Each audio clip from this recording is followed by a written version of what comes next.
Hi class, welcome to the History 245 Week 4 recording. This is your instructor, Pat O'Hara.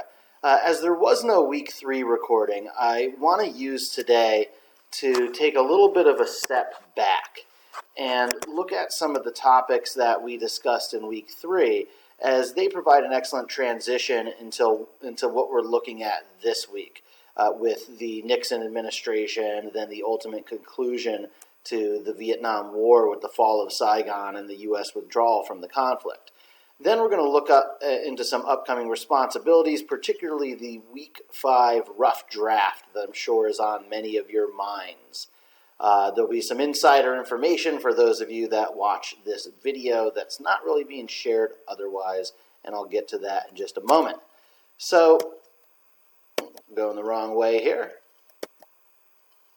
Let's discuss war and civil rights. In Week 3, we had a great discussion about the civil rights movement and the civil rights leaders' relationship with the Vietnam War. And it's important to know that it's not the first war to bring up questions about civil rights in the United States. If we even go back to the earlier part of the 20th century, we could see the relationship between war and civil rights. Even if we look back further to the 19th century, we see that first point is really true. Wars could often lead to social change. If we look to the American Civil War, for instance, we know that that's the war that would ultimately lead to the 13th Amendment that eradicated slavery, to the 14th Amendment that would allow citizenship, full citizenship for African Americans, and the 15th Amendment, which allowed voting rights. But as we're studying the history of the United States 100 years after that, we see that those things didn't really come to fruition following the Civil War, with the exception of slavery being outlawed. Now, if we look to the earlier part of 20th century history, we see that during World War I, right, a lot of civil rights activists, such as the famous W.E.B. Du Bois, who you're seeing on the screen there, one of the founding members of the NAACP, America's oldest civil rights organization, one that's still very, very active today. Activists during World War I had some high hopes for U.S. involvement in the war, many of which encouraged African American participation and enlistments, with the hopes that, to paraphrase Du Bois himself, that African Americans would fight in Europe, return home fighting for civil rights, and that World War I would be a catalyst to change in America. And it really turns out falling short, right?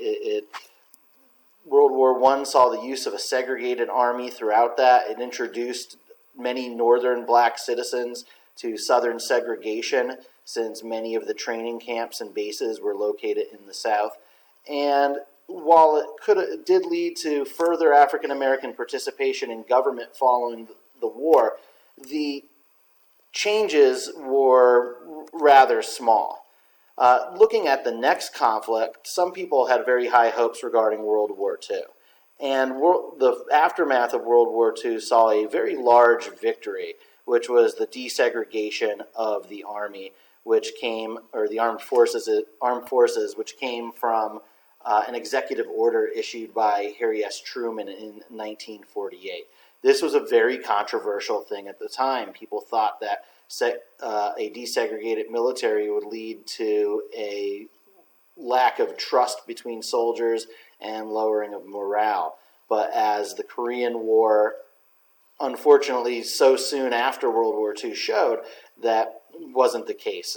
American soldiers fought effectively across racial lines. Of course, there was some tension, and even in more modern conflicts, that tension was there. But even with that big victory, African American soldiers that returned from World War II saw that they still had a very uphill battle and found it difficult to use GI Bill of Rights benefits such as tuition assistance and low-interest VA loans. Regarding tuition assistance, some soldiers found, especially in the South, that universities simply would not accept black students, regardless of where their tuition money was coming from and what their previous history was serving the country. Regarding loans, some private communities most notably the Levittown community in New York, would not allow African Americans to buy homes in those communities. So whereas returning white soldiers were able to use low interest loans from the VA, the African American peers weren't able to do that. And essentially, yes, they were entitled to, by law, the same benefits as other Americans who served, but the reality was they found themselves unable to use those benefits in a number of cases. Now, this brings us to the topic that we saw, and my slideshow's all messed up today. We'll go back to that one. This brings us to the topic that we saw last week, which is the relationship of the Vietnam War and the Civil Rights Movement. There you see a group of African American soldiers holding up in honor of Dr. Martin Luther King sign, because Martin Luther King Jr. was killed in 1968, not all that long after he actively started opposing the role of the U.S. in Vietnam. It's important to note that African American soldiers were disproportionately served in the Vietnam War, right? African American soldiers fought in the Vietnam War in large numbers. The percentage of African Americans who served outnumbered the percentage of African American people as an overall population demographic. Some civil rights organizations, especially the more radical ones, such as the Nation of Islam and the Black Panthers, came out against the war very early, arguing that since African American people were being oppressed in the United States, African Americans constituted their own nation within the United States. It's the concept of black nationalism. And that since they constituted their own nation in the United States, they shouldn't go along with the decisions of white America as far as waging war against Vietnam. Oftentimes the argument would claim that black Americans had more in common with the citizens of Vietnam as a colonized people than they did with white America, and therefore encouraged their followers and other African American citizens to refuse the fight. Other organizations like SNCC, the Student Nonviolent Coordinating Committee, came out against the war very early, arguing against violent foreign affairs. Other groups argued that African Americans should not support the war and the U.S. should pull out of the war because it was using too much money, right? Money that could be used to help wage Johnson's war on poverty was being diverted to bombs and airplanes that were being used in the war in Vietnam. Some groups were very hesitant to come out against the war, like the Southern Christian Leadership Conference, which was led by Martin Luther King Jr. Right? Martin Luther King Jr., he had a good relationship with John F. Kennedy. Once Kennedy was assassinated and Johnson became president, he had a real positive relationship with President Johnson. President Johnson was a huge advocate of meaningful civil rights reform. He was the one that was able to push the Civil Rights Act of 1964 and the Voting Rights Act of 1965, two laws that essentially reinforced the 14th and 15th Amendments and made them a reality throughout the country. He was hesitant, Martin Luther King was hesitant to have any sort of rift between him and the president. And since the president was asking Americans for full support of the U.S. war effort in Vietnam, King initially kind of kept quiet about that, but then eventually came out against the war using the same argument I made before, that it was diverting too much money from the war on poverty and that it was an immoral war that was harming civilians in Vietnam.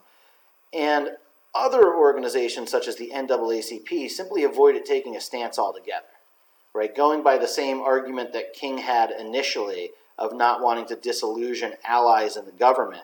Groups like the NAACP and some members of CORE wanted to basically keep quiet about it. They wanted their focus to be on civil rights legislation and civil rights advances for African American people, and look at their role as civil rights leaders as being aside from the Vietnam War.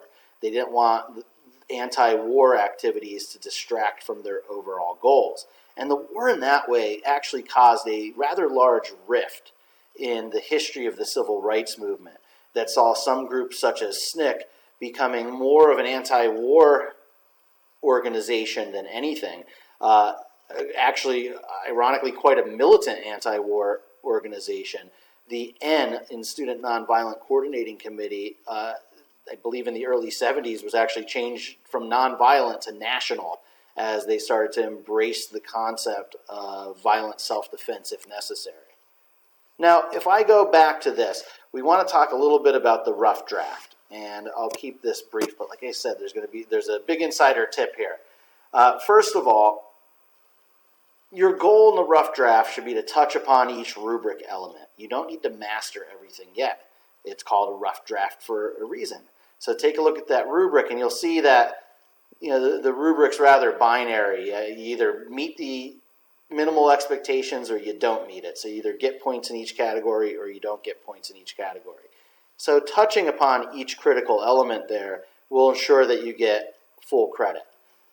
Tip number 2 is to use the library to find quality sources. I've been seeing a lot of students in the discussion prompt or discussions and elsewhere using history.com. That's something you want to avoid entirely as far as a secondary source is concerned, because it's not a peer-reviewed article. It's a very difficult place to verify an author's credentials, so you want to make sure you avoid that. Go to the Shapiro Library's website. You're going to find a lot of great sources. If you need help researching, let me know. You could also check out the video on research that I posted in week 3. I give a little bit of a walkthrough. If you have gaps, right, you know that you want to write something else, but you're running out of time to do it next week, fill it in with a brief outline, right? Again, this is a rough draft, so do stuff that's going to allow you to more easily fill it in later on. Also, I encourage everybody, I know time is an issue, and we have very limited time, and you all have a lot of stuff going on outside of this class, but try to submit as complete of a draft as possible. The more work you do in week 5, the less work you'll have to do in week 7 when the final draft is needed. Also, the more you write in week 5, the more feedback I could give you to help edit your work for week 7. And I find that the people that have more complete drafts then tend to do a little bit better on the final draft. But finally, the insider tip I want to give here is please know that if you lose some points, you're going to be able to resubmit. This is a formative assignment, which means that the goal is for you to practice the skills that are necessary for the summative assignment, the final submission. So if there's a reason that you lose points, something's missing from it, you'll be able to resubmit a version of your draft. And I just want to include that there because I hope it takes a little bit of stress stress away from trying to put together an 8 to 10 page research paper next week. So if you're unsure of something, just submit it. If it's incomplete, just submit it. That way I could give you some feedback on what's there, and then you could rest assured that you could use that feedback to fill in some of those blanks and resubmit for more credit. So we have other upcoming responsibilities, and you see that this list is a lot shorter than the one I showed you in week 2. So first of all, you got the week 5 discussion and a rough draft. Then week 6, just a discussion. Week 7 is a big week. That's when you submit your final paper. And for those of you that have been working hard on it, my biggest advice, again, is the more you get done this week, the less you'll have to do week 7, and it kind of makes it for a nice end to the class. Week 8, we have a nice discussion to kind of wrap things up on very modern issues. And week 8 would also be a week to tie up any loose ends. If you had some extenuating circumstances that caused late work or need help kind of bumping your grade up, let me know, and we could work out a plan for week 8. So if anybody has any questions, there is my email address, but it's also located throughout the course in most announcements I post. We're just about halfway there as of midnight tonight.